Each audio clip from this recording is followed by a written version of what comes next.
Tipid tip number 2 when it comes to recognition of foreign divorce. Alamin niyo yung email address ng ex ninyo kahit hindi niyo alam yung address niya.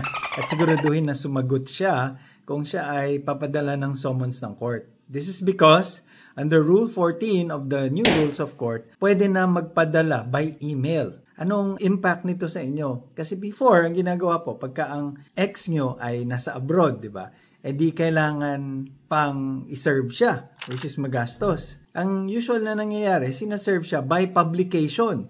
So, papadyaryo nyo isang beses kada isang linggo for 3 weeks, and usually it costs anywhere from 15 to 30,000 pesos, which is also still very expensive, no? Although ngayon, meron na tayong Hague Convention na kung saan meron ng central na dadaanan ang mga proseso, may gastos pa din.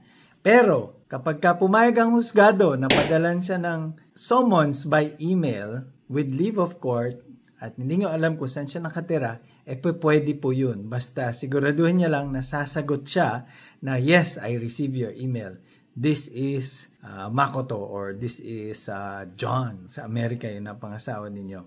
And so, this is a very welcome development, especially in this modern age of technology. And pwede nga naman by email na yun, no? So, i-email lang sa kanya ng court. Magpapaalam lang ang abogado na, Your Honor, pwede po bang iserve ang defendant o ang respondent through email dahil siya po ay nasa ibang bansa.